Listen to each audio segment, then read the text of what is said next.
Hello, আশা করছি সবাই ভালো আছো। আজকে আমি তোমাদের রোস্ট রেসিপি দেখাবো। আমরা সচরাচর মিষ্টি স্বাদের রোস্ট খেয়ে থাকি। আজকে আমি ঝাল ঝাল স্বাদের রোস্ট তৈরি করে দেখাবো তোমাদের। দেখো, প্রথমেই দেখিয়ে দিলাম কেমন হয়েছে রোস্টটা। দেখলেই বোঝা যাচ্ছে যে রোস্টটা কতটা টেস্টি।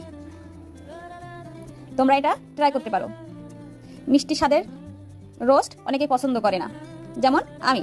ঝাল ঝাল স্বাদের রোস্টটা অনেক সুন্দর। প্রথমে আমি মাংসগুলো ছুরির মাথা দিয়ে ছিদ্র করে নিয়েছি।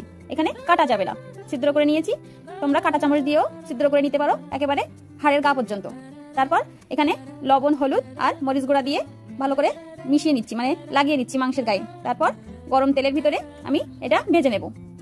অবশ্য একটু চওড়া পাতিলে একটু বেশি করেই তেল দিতে হবে। তার মাঝে আমি পেস্তা বাদাম, কাজু বাদাম আর কিশমিশ দিয়ে, তার ভেতরে পেঁয়াজ বেরেস্তা, সাথে এই যে একটু পোস্ত দিয়ে আমি ব্লেন্ডার করে নেব। কাজু, পেস্তা, পোস্ত স্কিপ করে টমেটো কুচি, চীনাবাদাম, কিশমিশ আর পেঁয়াজ বেরেস্তা দিয়ে একটা পেস্ট বানিয়ে নিতে পারো। মাংসগুলো আমি 5 মিনিটের মতো ভেজে নিয়েছি। দেখো, এরকম ভাজা ভাজা।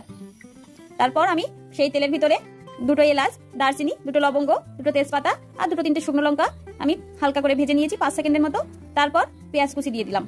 পেঁয়াজগুলো একটু লালচে লালচে করে ভাজা হয়ে গেলে একদম পেস্ট করে বাটা রসুন দিয়ে দিলাম। এখানে রসুন, আদা একেবারে মিহি করে বাটতে হবে, যেহেতু রোস্ট।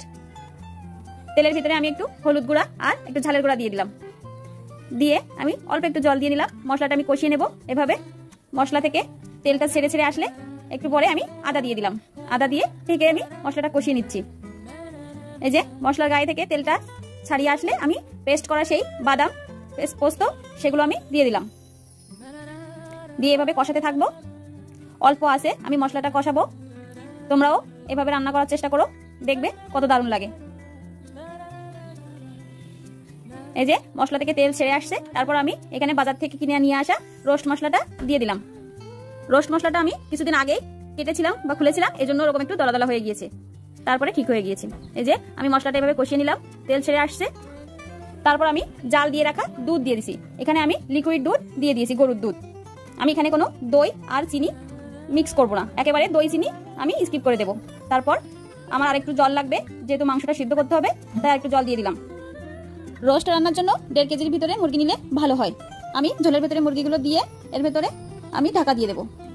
মিডিয়াম আছে 15 মিনিটের মতো জাল করে নিয়ে আমি পরিমাণ মতো লবণ দিচ্ছি।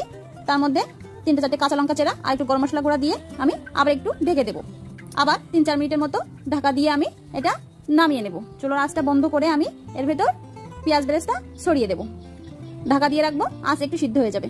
টাটা।